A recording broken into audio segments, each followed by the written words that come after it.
La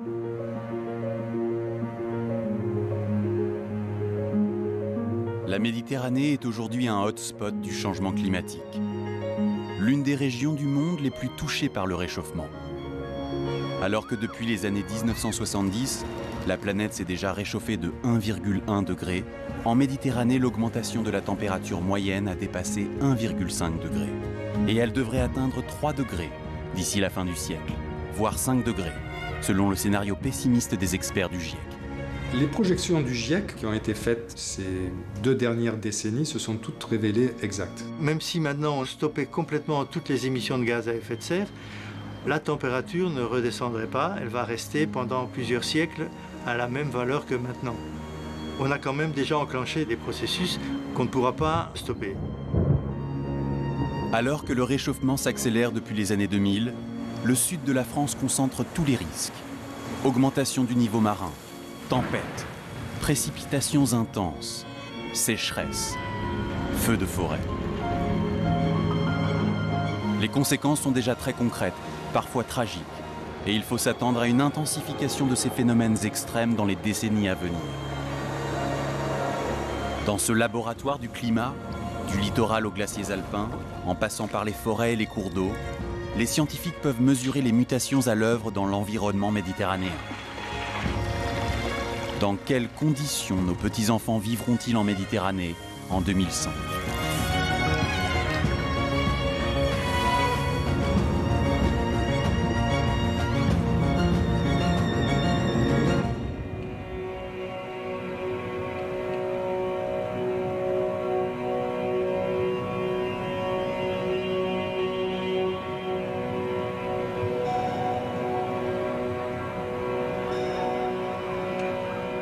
Près de Nice, la rade de Villefranche-sur-Mer, exceptionnellement profonde et riche en plancton, constitue un lieu de recherche privilégié sur la Méditerranée.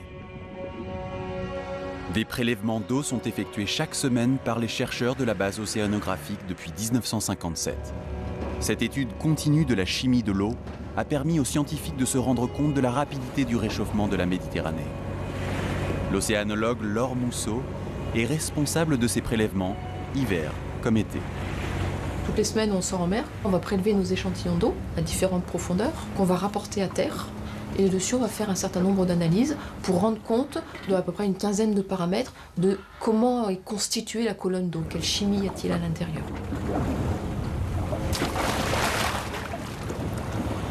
On fait 3 points, donc un qui était relativement profond à l'entrée de la rade. Là, c'est un fond qui est à 80 mètres de profondeur. Le point C, qui est à l'extérieur, est à 350 mètres de profondeur. Ensuite, on va au point B+, où on fait également le même type de profil, de façon à avoir une colonne d'eau qui a jusqu'à 100-150 mètres. Et ces 3 points sont suivis donc toutes les semaines, donc c'est quand même une bonne représentativité, ce qui nous permet donc d'avoir une série qui soit relativement serrée dans le temps. Et ce qu'on observe, donc ça sont des travaux qui sont conduits au laboratoire avec d'autres équipes, qu'effectivement il y aurait un réchauffement de la colonne d'eau, il y aurait une modification de la température de l'eau. Si on calcule l'augmentation décennale, elle est d'environ 0,7 degrés par décennie. Donc c'est énorme ce réchauffement. La Méditerranée est une mer qui se réchauffe beaucoup. Et elle absorbe aussi beaucoup de gaz carbonique, beaucoup plus que la moyenne des mers et océans, parce qu'elle est justement en train de se réchauffer rapidement. Ces séries temporelles sont importantes pour documenter ce qui se passe et essayer de tirer des sonnettes d'alarme pour que les décideurs agissent. L'excès de chaleur qui est induit par nos rejets de gaz carbonique dans l'atmosphère, 93% de cet excès de chaleur est stocké dans l'océan. Et donc on voit maintenant l'impact du changement climatique jusqu'à plusieurs milliers de mètres de profondeur. Et par ailleurs, le réchauffement de l'eau de mer augmente aussi le volume, parce que l'eau chaude a un volume plus important que l'eau froide. Le niveau de la mer augmente pour plusieurs raisons. La première raison, c'est la dilatation thermique. Quand vous chauffez de l'eau, eh bien, elle se dilate. Donc, comme la température de la mer augmente, les masses d'eau se dilatent et le niveau augmente. Et puis, le deuxième facteur, c'est la fonte des glaciers continentaux. D'abord, les glaciers de montagne qui sont les plus vulnérables parce qu'ils sont plus petits. Et puis, les gros glaciers arctiques ou antarctiques comme le Groenland ou la calotte antarctique. On a des marégraphes qui mesurent le niveau de la mer, on en a à Marseille. Lui, il enregistre à peu près depuis la fin du 19e siècle une augmentation du niveau de l'ordre de 17 à 19 cm. Ça correspond à peu près à la moyenne du globe. Mais on observe quand même que depuis une vingtaine d'années, ça s'accélère. La vitesse de fonte, elle a doublé par rapport à ce qu'on avait avant les années 90. L'augmentation du niveau de la mer est la première grande conséquence du réchauffement climatique. Les projections prévoient une élévation d'1 mètre environ d'ici 2100, menaçant toutes les zones de basse altitude, principalement la Camargue, dont les 3/4 du territoire se trouvent à 1 mètre sous le niveau marin. Aux Saintes-Maries-de-la-Mer, ce phénomène est déjà bien visible. Nous sommes dans une zone où il y a encore très peu de temps existait ici une plage. Et ce que vous voyez derrière moi, cette passerelle, c'est un vestige, un témoin de cette période. Il y a encore 15 ans, il y avait un parking, la passerelle et une plage qui faisait 80 à 100 mètres de large. Et donc on voit très bien la dynamique qui est très rapide puisqu'en l'espace d'une quinzaine d'années, la plage a disparu, le parking a disparu et seule cette passerelle reste encore plantée dans la mer, ce qui est assez sidérant. L'ensemble du delta de la Camargue a été protégé sur ces 3 faces par des digues. À la fois la digue à la mer qu'on voit ici, mais aussi le long des 2 bras du Rhône. Et donc depuis 150 ans, la Camargue a été fixée entre ces digues, mais pour autant elle n'a pas été figée. Et en fait, la Camargue continue à évoluer sous la force conjuguée de 3 phénomènes. Le premier, c'est la subsidence. La Camargue s'enfonce sur elle-même et elle perd presque 1 mm par an. L'autre phénomène, c'est la baisse des sédiments. Il y a aujourd'hui à peu près les 2/3 des sédiments qui arrivaient fin du XIXe siècle qui n'arrivent plus aujourd'hui. Donc moins de matériaux pour construire la Camargue. Le troisième, c'est les courants marins. On a ici en Camargue un courant marin qui est le courant Ligure, qui va d'est en ouest, qui reprend ces sédiments et qui les emporte, et donc qui fait des zones où ça érode et des zones où ça s'accumule. Et le quatrième et dernier phénomène, c'est le changement climatique, avec la hausse du niveau marin. Et donc, ce qu'on voit ici, c'est un peu une conjonction de tous ces phénomènes. En l'espace d'un siècle, à peu près, on a perdu 800 mètres de plage. Aujourd'hui, la mer bloque sur cette digue, qui est un ouvrage en dur, un enrochement, mais les spécialistes font régulièrement des mesures et ils ont mesuré qu'au large des Saintes-Maries-de-la-Mer, l'érosion continue, une érosion sous-marine. Aujourd'hui, les fonds au droit des Saintes-Maries sont 2 mètres plus profonds qu'il y a environ 100 ans. Et ça a des conséquences très fortes, notamment lors des tempêtes. Si vous avez des fonds plus profonds, eh bien, l'énergie de la houle arrive jusque sur la côte et avec des coups de boutoir qui sont beaucoup plus puissants et avec des destructions beaucoup plus importantes. Aujourd'hui, cette digue, c'est vraiment l'ouvrage de défense contre la mer et donc le syndicat mixte qui gère ça a pour mission de la conforter. Et c'est ce qu'on voit aujourd'hui. Ces enrochements ont été disposés l'an dernier pour consolider cette digue qui maintenant est directement face à la mer. Auparavant, il y avait une plage et la mer ne venait pas frapper contre la digue. Aujourd'hui, c'est le cas. Cette digue face à la mer est un défi pour le CIMADREM, le syndicat mixte interrégional chargé d'aménager tous les ouvrages de protection du delta du Rhône. Il réfléchit aux solutions afin de limiter les dégâts et protéger les biens et les personnes à l'horizon 2050. C'est un peu trop tôt pour dire, par exemple, il faut se replier ou délocaliser, c'est beaucoup trop tôt. Délocaliser les Saintes-Maries-de-la-Mer, ça coûterait entre 500 millions d'euros et 1 milliard d'euros. Alors qu'une protection peut coûter beaucoup moins cher. Les travaux qu'on a réalisés, on a fait déjà un gros programme entre 2002 et 2012, c'était 12 millions d'euros. Et on met 150 000 euros chaque année d'entretien. On va bâtir un programme d'action, de prévention des inondations, qui va démarrer d'ici 5 ans et qui va peut-être prendre 10 ans. Et c'est au travers des analyses économiques sur du long terme, c'est là où on va prendre des décisions. Et c'est pour ça qu'aujourd'hui, c'est difficile de s'engager en fait, sur des actions. En fait, hein. Parce qu'il faut que les décideurs, donc les élus locaux, mais également en fait, l'État et les financeurs, je veux dire, aient toutes les données en, fait, en main. Et là, on vient juste de débuter ce travail-là. Il ne suffit pas de dire on va délocaliser parce que ça serait à la mode. C'est un peu plus subtil. Ça sera sûrement d'ailleurs un mixte entre des ouvrages de protection et peut-être de la délocalisation, donc ça veut dire la recomposition spatiale. Donc on voit qu'on est dans un peu une course contre la montre, mais sur du court terme, où pour le moment il faut tenir, parce qu'on est face à une zone, le village de Sainte-Marie-de-la-Mer, où il y a des gens qui y vivent, il y a des enjeux humains, des enjeux économiques forts, donc des moyens sont mis pour tenir contre la mer. Et il est raisonnable de tenir à court terme. La question c'est, est-ce qu'on pourra tenir longtemps, jusqu'à quand, et qu'est-ce que sera le coup d'après ? Et ça, c'est une question pour laquelle je n'ai pas la réponse. Personne n'a la réponse aujourd'hui. Ma conviction, à moi, c'est qu'il y a un moment où on ne pourra plus tenir. Et c'est là où il est important de pouvoir se projeter dans le temps long. Aujourd'hui, la mer monte de quasiment 5 mm par an, mais c'est un phénomène qui continue à accélérer. Donc d'ici la fin du siècle, si la mer est 1 mètre plus haut, si les tempêtes sont plus puissantes, avec une force des vagues plus puissante qu'elle est aujourd'hui, est-ce qu'un ouvrage comme celui-ci suffira ? La réponse est fatalement non.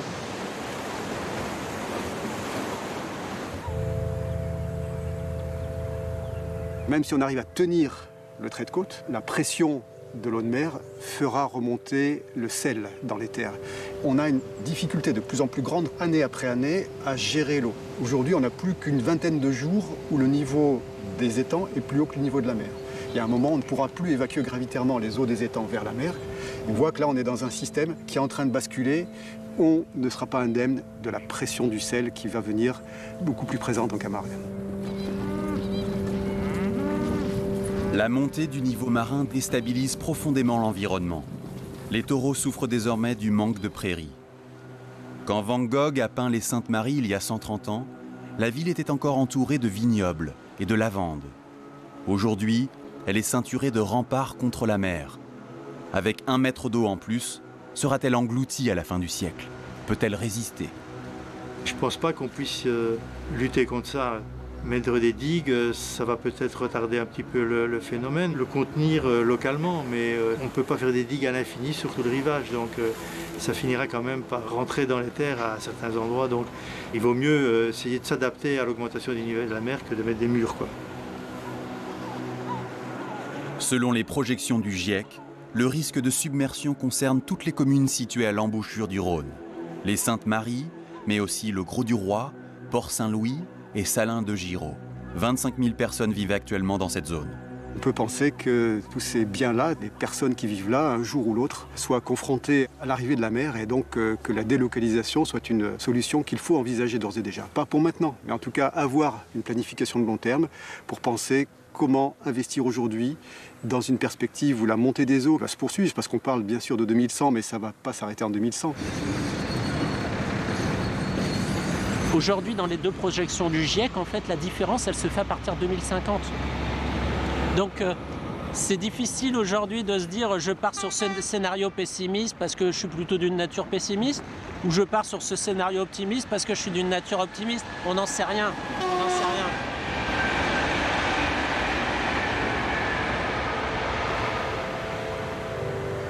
Si on arrive quand même à prendre des mesures de limitation des gaz à effet de serre, eh bien, on pourrait espérer à l'horizon 2100 ne pas dépasser les 40 cm.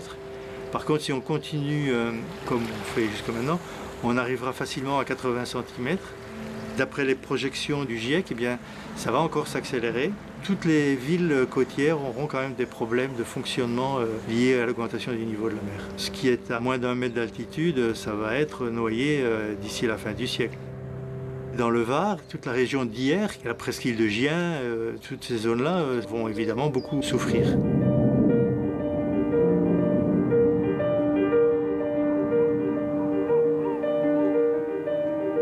La célèbre presqu'île de Gien est reliée au continent par un mince cordon dunaire. Formée par les sédiments apportés par les fleuves côtiers depuis des siècles, cette étroite bande de sable, haut lieu du tourisme estival, est condamnée à disparaître. En hiver, la route est rongée par les tempêtes et fermée à la circulation.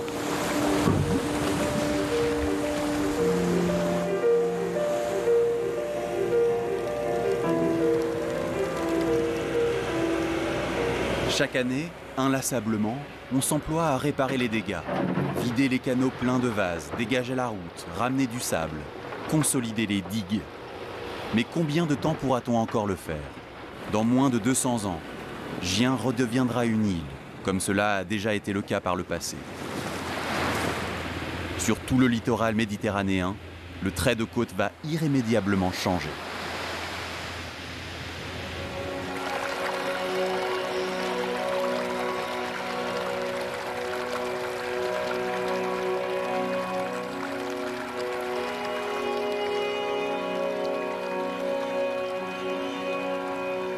À l'est de la presqu'île, le Conservatoire du littoral a acheté dans les années 1990 la zone des Vieux Salins, autrefois exploitée par la Compagnie des Salins du Midi.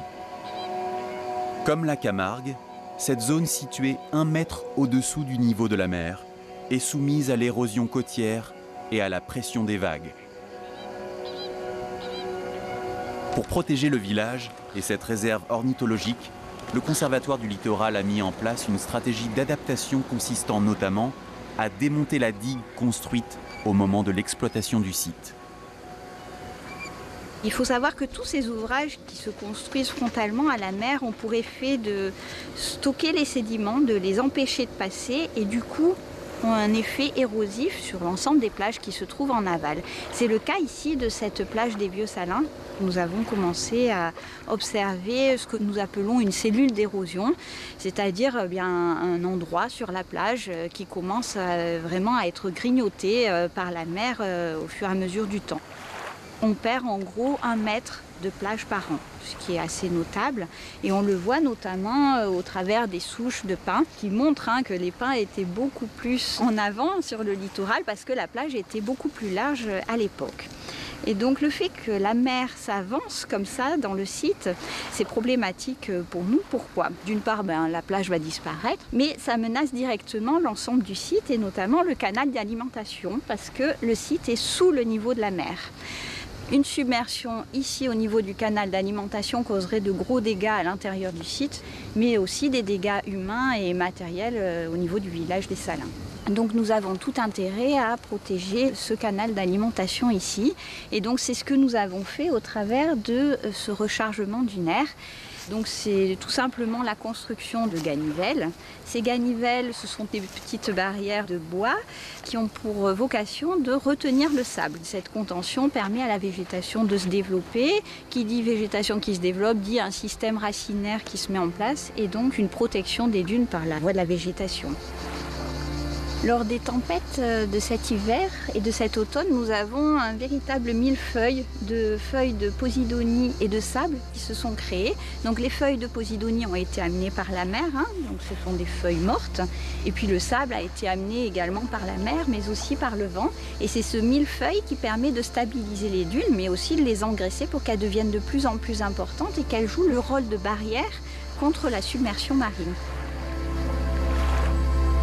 Ce réensablement naturel a permis de consolider la plage des Vieux Salins.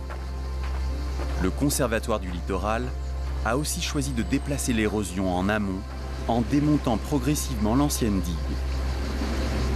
Comme on est sur un espace naturel remarquable au titre de la loi littorale et qu'il n'y a pas d'enjeu humain directement derrière puisque c'est un site naturel sur plus de 350 hectares, nous avons fait le choix de ne pas poursuivre cette digue d'enrochement, mais au contraire de l'enlever, de l'effacer pour que la nature fasse son œuvre toute seule. C'est ce qu'on appelle la gestion souple du trait de côte.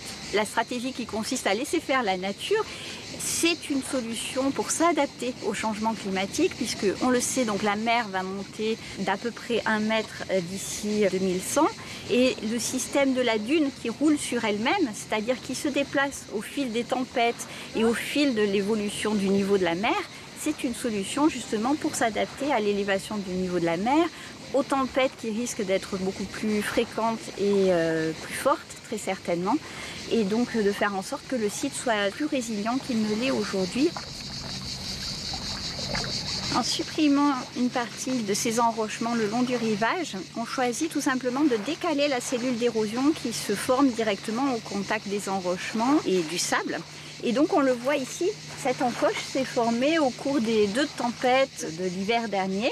Donc on a eu une érosion de plusieurs mètres qui s'est faite à l'intérieur du rivage. Mais c'est une érosion que l'on a choisie quelque part puisque cette érosion se fait sur un endroit du site qui n'est pas du tout stratégique.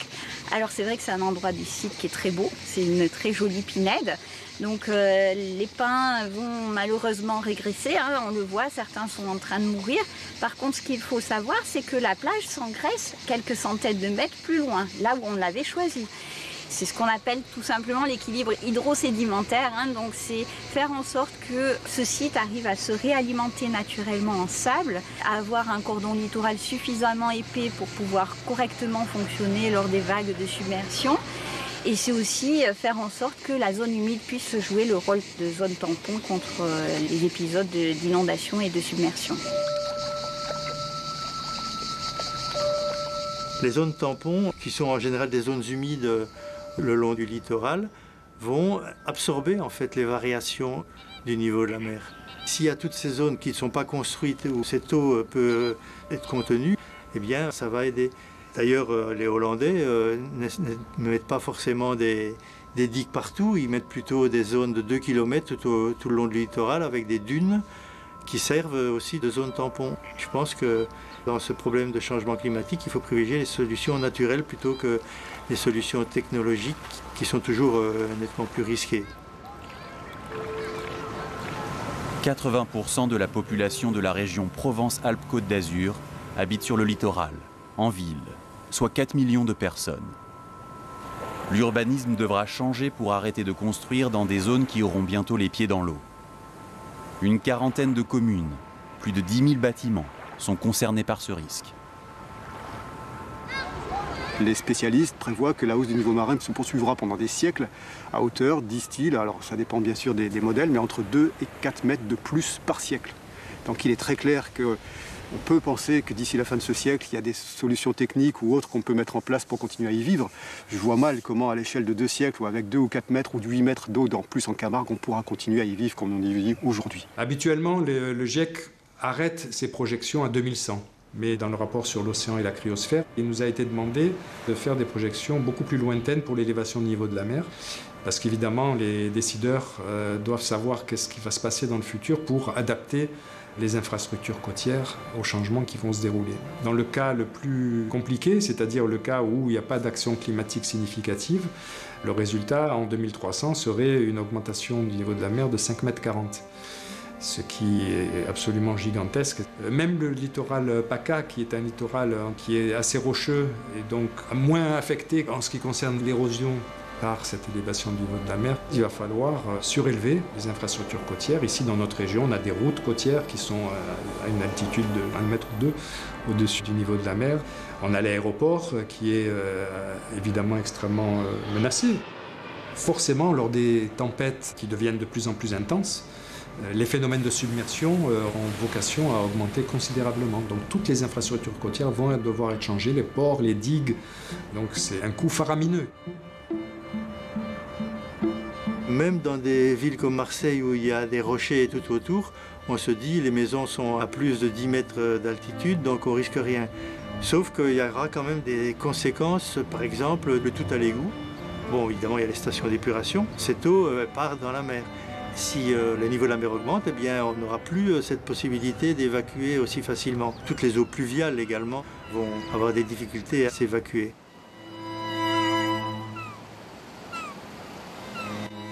Le réchauffement de la mer est au cœur des mutations du climat méditerranéen. Les risques d'inondation sont d'autant plus élevés que ce réchauffement rapide entraîne aussi des phénomènes de précipitation extrêmes, des épisodes méditerranéens difficiles à prévoir et de plus en plus violents.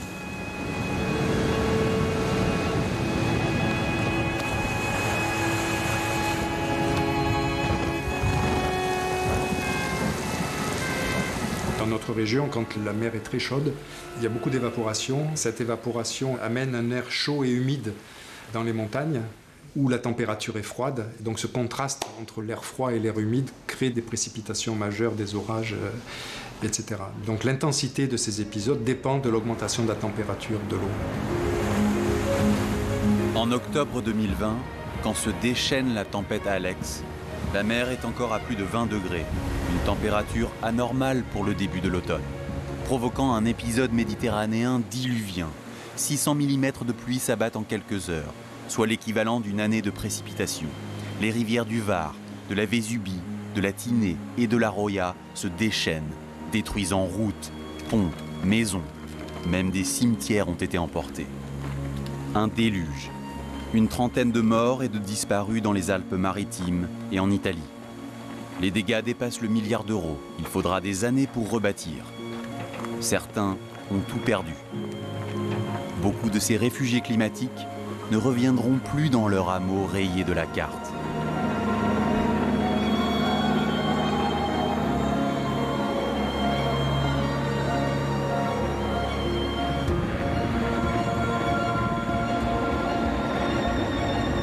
L'intensité et la fréquence de ces précipitations extrêmes ont augmenté ces dernières années et augmenteront de 15% dans les années à venir. Cannes, Nice, Mandelieu, Vintimille, touchés régulièrement depuis le début des années 2000, vont devoir vivre avec ce risque au XXIe siècle.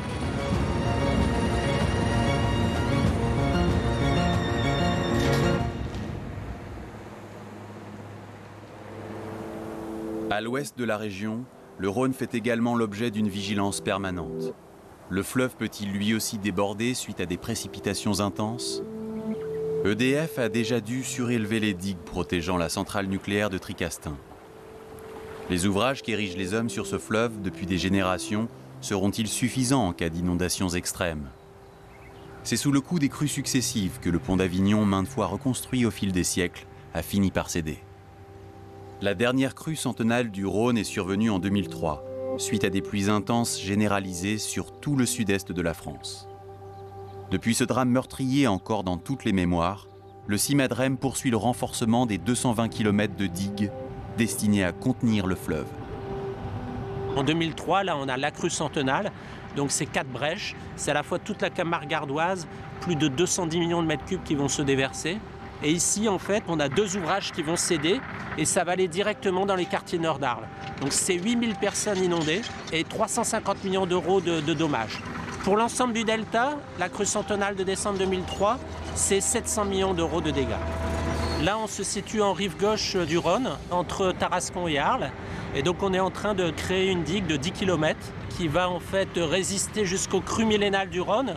Mais sa particularité, c'est d'autoriser en fait les débordements sans entraîner de formation de brèches, la ruine d'ouvrages, jusqu'à des crues en fait centennales. Donc pas de débordement jusqu'à la crue centennale. Au-delà de la crue centennale, il y a des débordements, mais c'est des débordements contrôlés qui vont être sur ce parement en enrochement bétonné, donc qui va résister au déversement et donc qui va en fait éviter la formation de brèches.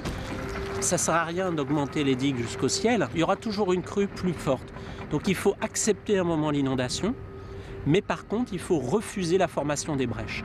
Parce que les brèches, c'est une libération d'eau accidentelle, très forte, qui peut créer des victimes. Et donc les inondations, il faut bien les connaître, les maîtriser les phénomènes. Développer une culture du risque et une mémoire du risque, c'est très important.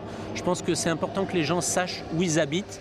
Plus on se prépare en amont, et plus on sait que pendant la grande crue, en fait, on aura tous le même niveau de connaissance et donc on pourra prendre des décisions très rapidement.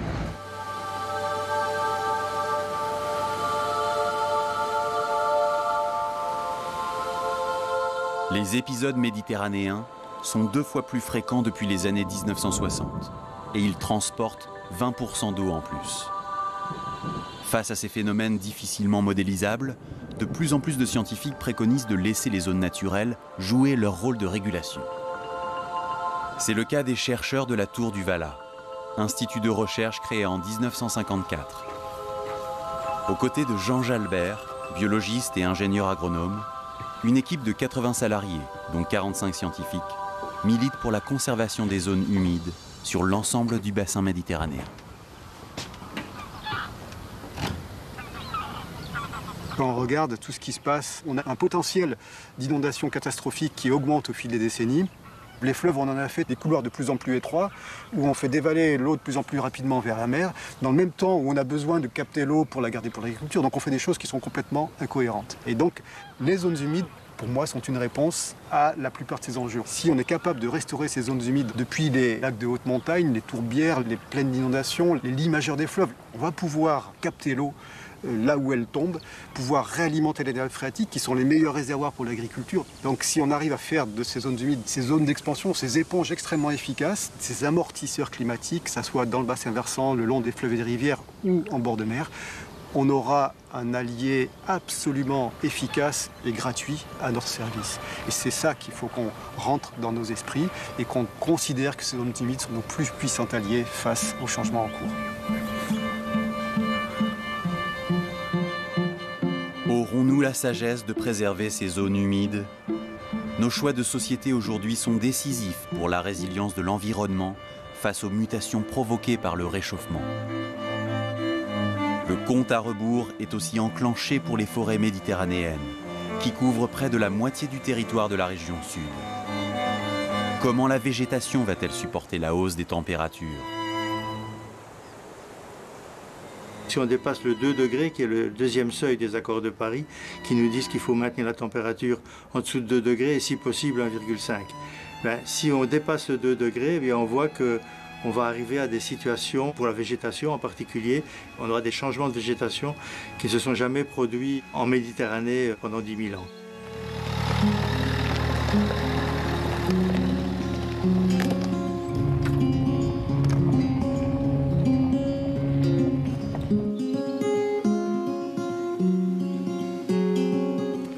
Depuis 2007, dans les environs de Marseille, les chercheurs de l'Institut national de recherche pour l'agriculture, l'alimentation et l'environnement étudient dans ses moindres détails la forêt de fond blanche, une forêt méditerranéenne typique de pins et de chênes verts.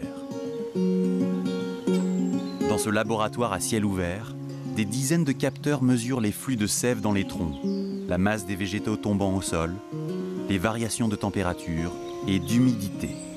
Plusieurs expériences permettent de comprendre les mécanismes du changement climatique sur la végétation, notamment l'impact sur l'abondance des espèces, la croissance des arbres, leur dépérissement. Chargé de recherche en écologie forestière, Maxime Caïret recueille régulièrement des données sur l'évolution des pins d'Alep. Sur des arbres témoins, les rameaux sont numérotés et surveillés d'année en année jusqu'au bout des aiguilles. PA 337 MS F2. C'est bon, j'y suis. Alors combien d'unités de croissance en 2020? Une unité de croissance en 2020. Ok. La longueur du rameau? Longueur du rameau 21. Ok. Le nombre de ramifications? Une ramification. Est-ce qu'il y a des cônes femelles? Non, il n'y a pas de cône femelle. D'accord. Le pourcentage d'aiguilles restantes et le pourcentage d'aiguilles jaunes? 100 et 0 pour 2020. D'accord. Sur 2019? Pour 2019, il est mort, il a séché. On a des aiguilles qui sont assez petites, généralement en 2019, parce que l'été a été très sec. Lorsque les arbres sont vraiment affaiblis par la sécheresse, il y a certains insectes qui vont réussir à se développer et qui vont petit à petit soit tuer l'arbre ou soit tuer certains organes comme cette branche qui vient de mourir. La plupart des aiguilles commencent à jaunir, les cônes aussi deviennent gris alors qu'ils ne devraient pas l'être. Et en fait, cette branche a été attaquée par une mineuse, donc on voit ici un trou qui a été fait par un insecte qui a pondu une larve à l'intérieur. La larve s'est développée à l'intérieur du rameau et a donc cassé le rameau. Donc si on voit bien que la tige est creuse et qu'il y a eu un insecte qui s'est développé à l'intérieur, donc on voit pas l'insecte, il est parti. Mais on voit très bien que tous ces pins d'Alep sont affectés par de nombreux pathogènes, que ce soit les mineuses, les cochenilles, les scolites et différents coléoptères. L'impact du changement climatique sur la forêt méditerranéenne est assez négatif. On observe depuis les années 90 une augmentation du taux de mortalité des arbres et du déficit foliaire des arbres, quelles que soient les espèces et les sites. Le phénomène de dépérissement qu'on observe en région méditerranéenne sur nos pins d'Alep, on l'observe aussi sur les pins sylvestres et les chênes pubescents un peu plus hauts en altitude et plus haut dans la région, donc typiquement dans l'Auvergne.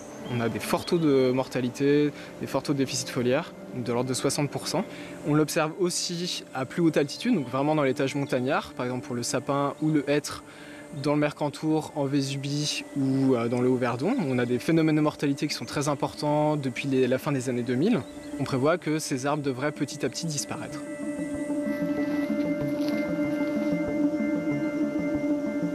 Ici, on est sur une expérience de sécheresse augmentée. Il y a des gouttières qui ont été installées et qui couvrent approximativement 30% de la surface d'une parcelle qui fait 25 par 25 mètres, qui exclut à peu près 30% des précipitations. Et ça permet de regarder ce que serait une sécheresse sous changement climatique et l'impact que ça aurait sur les plantes, les arbres, le sol. Ce qu'on a pu voir nous avec les mesures de phénologie, donc de longueur d'aiguille, de croissance des branches annuelles, c'est qu'avec la réduction des pluies, on a une réduction de la croissance des arbres, donc en termes de hauteur et en termes de nombre de branches, qui est de l'ordre de 20% en moyenne. Si le développement socio-économique de nos sociétés est tel qu'actuel et qu'il n'y a aucun changement de nos politiques environnementales, on va aller sur des augmentations de température de l'ordre de 4,5 ou voire 6,5 degrés à l'ordre de la fin du siècle. Et donc ceci devrait entraîner une transition de nos forêts à des stades plus arbustifs, donc typiques de la garrigue, donc une disparition petit à petit des arbres adultes et assez hauts, pour des stades un peu plus arbustifs et de bas étage, comme avec des chênes verts ou des chênes kermès et des romarins. En fait, dans le contexte du changement climatique, il y a plusieurs menaces. Il y a les menaces qui sont liées à l'augmentation graduelle des températures et du niveau de sécheresse. On a aussi une augmentation du nombre d'extrêmes climatiques, donc de plus en plus de canicules pendant l'été. On a aussi d'autres menaces, par exemple liées aux pathogènes. Et aussi, on aura d'autres effets, par exemple l'augmentation des incendies, qui va fortement impacter nos écosystèmes forestiers.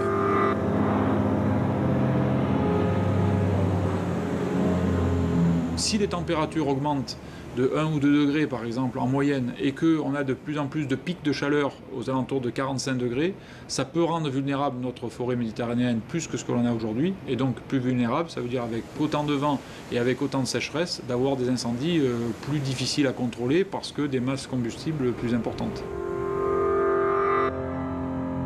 Le contrôleur général François Pradon est le chef d'état-major du CESOC, le centre zonal opérationnel de crise de la zone de défense et de sécurité sud, qui regroupe la région PACA, l'Occitanie et la Corse. En été, il coordonne les moyens de prévention et de lutte contre les incendies, réunissant prévisionnistes, pompiers, sécurité civile, forces de l'ordre et ingénieurs de l'Office national des forêts. 2 fois par jour, c'est la référente nationale feux de forêt de Météo France, Florence Weiss, qui est chargée d'établir des cartes de danger déterminant le positionnement des forces d'intervention dans cette zone à haut risque. Peut-être du 35 sur le Var ici, des averses, des orages en Corse. Tout le monde est là, est-ce que Florence c'est bon? On a des températures de l'ordre de 32 à 33 degrés, mais on a jusqu'à 36 degrés dans le centre Var. Et un Mistral qui ce matin a des rafales de l'ordre de 30-40 km/h vers Avignon et Tambert, et qui va se renforcer progressivement et s'étendre jusqu'au sud varois, avec des rafales de l'ordre de 60 km/h sur les Bouches-du-Rhône et de l'ordre de 70 km/h des Calanques jusqu'à la presqu'île de Gien. Sur les zones où on a une sécheresse forte, où on a le vent le plus fort, on a un danger de niveau très sévère, de 13h à 19h. C'est une zone où on a une sécheresse de la végétation qui est forte, donc de niveau rouge, et qui est tangente et limite très forte niveau noir. Donc c'est quand même une zone où on a un niveau de sécheresse observé par l'ONF qui est le plus marqué. Le bassin méditerranéen, sa caractéristique, c'est des étés très chauds, très secs et ventés, parce qu'on a beaucoup de relief autour de cette Méditerranée. Donc déjà, historiquement, climatologiquement, c'est un lieu où on a les incendies les plus forts au niveau de l'Europe. Avec le changement climatique, avec un temps plus sec, plus chaud, avec une végétation plus abîmée, plus desséchée, on a forcément des conditions qui vont devenir plus dures et donc on aura a priori des incendies plus fréquents, plus rapides et plus puissants. On sait qu'après les années 50, une année de canicule comme 2003 deviendra la norme, et 2003 c'est l'année où on a le plus brûlé. On a brûlé 60 000 hectares. Donc ça veut dire qu'on aura plus de jours propices aux incendies. On pose les Canadair à Nîmes, on fait Marseille, La Ciotat, Toulon. Ok. Pascal, on fait partir le Canadair pour 11h, comme ça il est posé à midi à Ajaccio. Et on fait un autre plutôt, on va dire hier Martigues au Bagne, quoi, fait qu'il fasse un petit triangle là-dedans, quoi.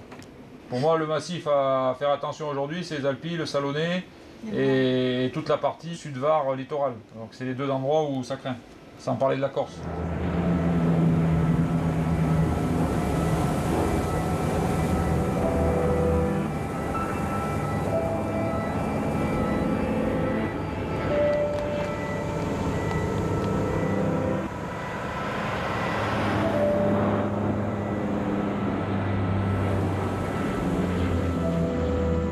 Bien que le danger météorologique d'incendie soit nettement en augmentation depuis les années 70, la superficie des feux brûlés a été en gros divisée par 2 depuis les années 90, grâce à un changement de stratégie dans la prévention et dans la lutte. Par rapport à ces cartes de danger et par rapport à ces impacts de danger sur la forêt, on adapte un dispositif dit préventif pour essayer, et ça c'est la doctrine française, d'éteindre un feu dans les 10 minutes.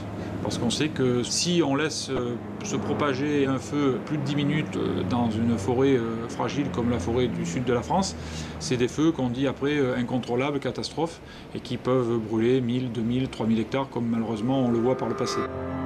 Évidemment, il y a les grands massifs forestiers du Var, de la Corse, qui sont des massifs particulièrement sensibles, mais de plus en plus, on a aussi des feux périurbains, des feux de friche.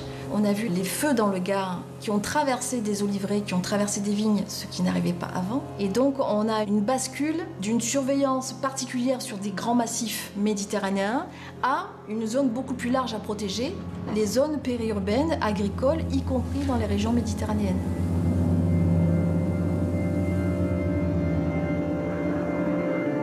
L'écrasante majorité des départs de feu est due aux activités humaines. Le risque d'incendie vient aussi de l'urbanisation croissante, des nombreuses habitations et zones d'activité aux abords des forêts. Les zones sensibles vont également se déplacer, car le territoire de la forêt lui-même est amené à évoluer d'ici 2100. Les scientifiques anticipent une mutation de tout l'écosystème. Avec le changement climatique, on devrait avoir une montée en altitude et une montée dans le nord de la végétation. Donc, typiquement, les pins d'Alep et les chênes verts devraient aller de plus en plus dans le nord. Les pins sylvestres et les chênes pubescents aussi devraient aller plus dans le nord ou à plus haute altitude, ainsi que les hêtres et les sapinières. Le problème, c'est que pour que les espèces puissent migrer à plus haute altitude ou à plus haute latitude, il faut à la fois que les espèces soient capables de se reproduire et que les graines puissent se disperser à une forte distance, donc ce qui n'est pas évident pour les arbres qui ont des graines assez grosses. Ensuite, les graines, lorsqu'elles arrivent dans un nouveau milieu, elles se rentrent en compétition avec d'autres individus et donc elles peuvent ne pas germer, elles peuvent mourir. Et ensuite, l'arbre prend un certain temps avant de se développer. Et il faut aussi que l'arbre se développe et arrive à faire la première graine. Donc il faut au moins 20 à 30 ans pour faire une nouvelle graine, par exemple pour le hêtre ou pour le chêne, avant que cette graine-ci puisse ensuite être redispersée et poursuivre ce mouvement de dispersion. Le problème, c'est qu'actuellement, le changement climatique va beaucoup trop vite par rapport à la capacité des plantes à se disperser et à migrer vers le nord. Et là, vu qu'on a de plus en plus d'événements extrêmes qui arrivent de manière très régulière et plus rapide, cela met en jeu les capacités de résilience des arbres.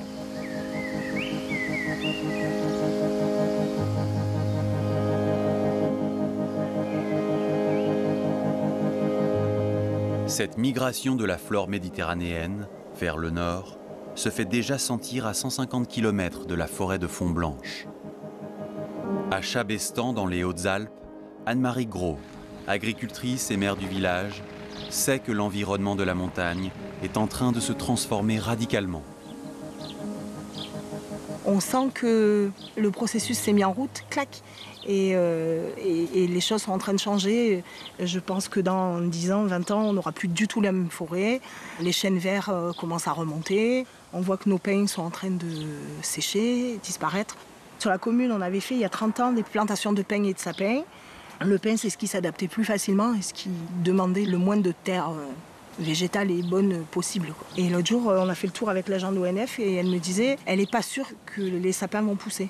En plus, grosse erreur, ils sont plantés plein sud. Une fois qu'on aura enlevé le couvert pour soi-disant les laisser pousser, il se peut qu'en fait on les fasse sécher tout simplement.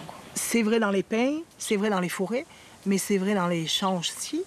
Moi, sur mon exploitation, on a 15 hectares de prairies naturelles, avec la diversité et la biodiversité qu'on avait dans la région. Et là, ça fait 4 ou 5 ans, certaines espèces disparaissent au profit d'autres.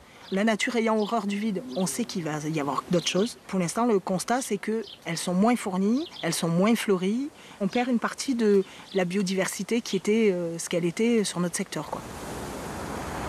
Alors ce qu'on constate quand on regarde en fait les projections climatiques, c'est qu'il y a un réchauffement plus important en montagne.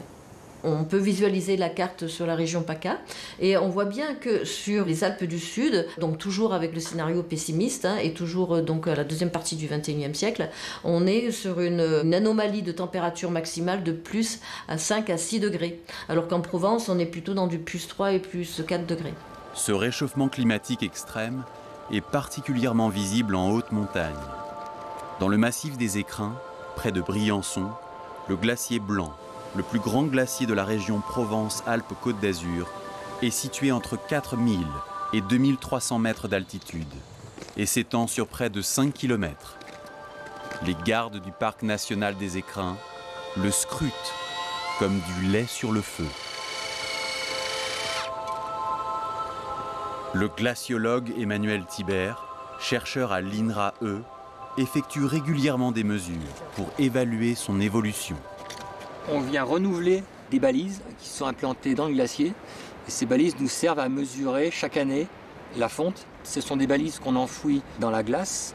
Et au fur et à mesure que la glace fond depuis la surface, en fait, les balises ressortent de semaine en semaine. Et en mesurant la hauteur qui émerge, on arrive à calculer ce qu'on appelle le bilan de masse du glacier, la perte d'épaisseur, la perte de glace annuelle. Là, on vient de mettre 10 mètres de jalons dans le trou, là. Et donc, on peut espérer tenir 3 ans maximum. On a une quinzaine de sites où on fait ce type de mesure. On va se déplacer. Et puis après, il y aura des visites à la fin du mois d'août, à la fin du mois de septembre, pour regarder combien ça a fondu entre le moment où on les a mises et puis la fin de l'année. Et puis ces balises, on les retrouvera l'année prochaine en cours d'été et en fin d'été pour avoir cette fois-ci la fonte qui aura eu lieu sur toute l'année en fait. On est en train de mesurer l'émergence d'une balise, elle a été posée l'année dernière. Ça a fondu de plus de 3,20 mètres. Le glacier il a reculé de presque 2 km depuis le milieu du 19e siècle. Il y a une sorte de petite rupture climatique à partir du milieu des années 80. Et à nouveau, à partir des années 2002, 2003, 2004, la fonte s'est encore accélérée. En moyenne, sur le XXe siècle, il perd à peu près 30 cm par an. Mais en fait, ça s'accélère. Actuellement, il perd à peu près 80 à 90 cm chaque année. La cause principale en fait, de la disparition du volume du glacier, c'est surtout l'augmentation de la fonte estivale. Et en fait, cette augmentation de la fonte estivale, elle est liée à deux phénomènes. À la fois un allongement de la période de fonte, c'est-à-dire que ça commence à fondre plus tôt au printemps, ça commence à fondre au mois d'avril en fait. Et puis à l'automne, on peut avoir de la fonte encore au mois de septembre, voire une bonne partie du mois d'octobre. Et puis si on regarde aussi au cœur de l'été, la fonte est aussi beaucoup plus intense. Lorsqu'un glacier est en équilibre avec le climat, le glacier d'année en année garde le même volume et ceux qui font l'été correspond exactement à ce qui a été stocké pendant l'hiver. Et si le glacier est hors équilibre, si le glacier va perdre de la masse, il va déstocker son capital de glace. Donc là, en fait, le régime du torrent va bénéficier du déstockage de l'eau du glacier, mais en fait, le glacier perd son capital. Donc ça va pouvoir durer un certain temps jusqu'à la disparition du glacier. L'avenir des glaciers est déjà joué pour les 30 prochaines années. Et donc à l'horizon 2050, en fait, on aura pratiquement perdu la moitié des volumes de glace dans les Alpes.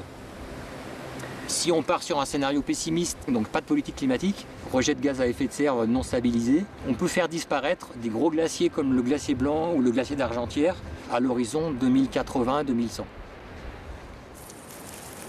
La végétation va recoloniser une bonne partie des terrains délaissés par les glaciers. Les plantes pionnières vont s'installer, créer un sol, et puis après la végétation va s'installer de manière pérenne. Donc ça a une conséquence aussi sur l'évolution du milieu, donc ça offre en fait des nouveaux habitats pour les espèces. Et puis je dirais il y a des conséquences socio-économiques. Les glaciers ça fait partie quand même du patrimoine de la montagne, de la haute montagne, c'est ce qui attire quand même beaucoup de randonneurs. Évidemment la disparition des glaciers ça change aussi les pratiques de l'alpinisme, de l'accès à certains sommets. Certainement les stations de ski vont être amenées à revoir leur politique d'utilisation de ces domaines skiables sur glacier. Elles ont déjà aujourd'hui beaucoup de problèmes pour maintenir une pratique de ski d'été en fait. La couverture neigeuse dans les Alpes a tendance à diminuer. Les stations de moyenne montagne auront de moins en moins de neige, c'est déjà le cas maintenant. Elles seront de moins en moins viables économiquement. Alors certains essayent de trouver des solutions, par exemple avec la neige artificielle, mais ça ne fonctionne que s'il fait suffisamment froid. Sans compter que c'est des dépenses d'énergie et d'eau assez importantes. On pourrait très bien développer un tourisme indépendant de la neige et à ce moment-là compenser très largement. Le réchauffement en moyenne montagne est aussi un problème pour les paysans. En été, les veaux et les agneaux sont à la ferme, tandis que le reste du troupeau est dans les alpages. Mais les conditions dans lesquelles Anne-Marie Gros élève ses vaches et ses brebis ont beaucoup changé depuis l'époque de ses parents. Il neige plus beaucoup. Donc, en fait, il neigeait beaucoup, il faisait froid, la neige tenait. Certains hivers, il neigeait tellement que nos parents n'avaient pas le temps de nous faire la trace, de nous ouvrir la route pour qu'on puisse aller à l'école. Et pourtant, on allait à l'école à pied. Les premières chutes, c'était début novembre. Et puis, il neigeait jusqu'à mi-mars. Et régulièrement, il tombait de la neige. En cumulé, on devait être sur du 1,80 m, 2 mètres de neige sur l'hiver. Cette année, il a neigé une fois. Et il a neigé 20 cm au mois de novembre. Moi, quand j'étais petite, on était sur du moins 25 pendant 3 semaines. Cette année, il a gelé une fois, il a fait moins 8. Et après, on tournait autour de 0, moins 1, moins 2. Mais il n'a jamais fait très froid. Normalement, les brebis, le climat faisait que tous les parasites qu'elles pouvaient ingérer et avoir dans la laine disparaissaient pendant cette période-là. Les périodes d'hiver nettoyaient tout. Là, c'est plus le cas. Et on voit bien que les taux d'infestation sont beaucoup plus importants. On fait des prélèvements pour voir l'état parasitaire des bêtes. Du coup, on a augmenté cette fréquence-là pour pouvoir traiter à bon escient. Il faut qu'on ait une rigueur dans la prévention beaucoup plus importante que ce qu'on pouvait avoir avant. Parce que le climat nous aidait à faire tout ça. On a 50% de baisse du nombre de jours de gel. En gros, sur les Alpes, c'est un peu plus de 120 jours par an. Et pour le scénario pessimiste, on a une quasi-disparition du nombre de jours de gel. On arrive à 5 à 10 jours par an. Dans les cultures, on a des nouveaux parasites aussi. On a une espèce de papillon. Il pond dans les luzernes, on appelle ça le peluchon.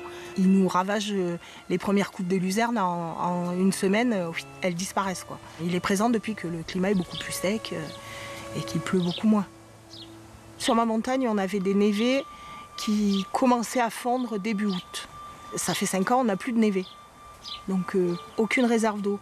Mes brebis, elles font 1400 mètres de dénivelé tous les 2 jours pour descendre boire. Parce qu'il n'y a plus d'eau en haut. Il va falloir qu'on s'adapte vite parce que ça va beaucoup plus vite que ce qu'on l'imaginait.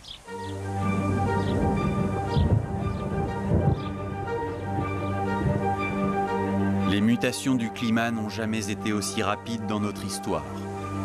La montagne subit de plein fouet le réchauffement climatique, comme la mer et les forêts. Le trait de côte va reculer, les glaciers vont disparaître. Tout l'environnement méditerranéen est en sursis et aucun retour en arrière n'est possible. La diminution du volume d'eau stocké dans les Alpes et l'allongement des périodes de sécheresse font entrer la Méditerranée dans le temps des défis. Comment se partager l'eau ? Quels seront nos modèles agricoles et nos conditions de vie en ville ? Sommes-nous capables de changer ?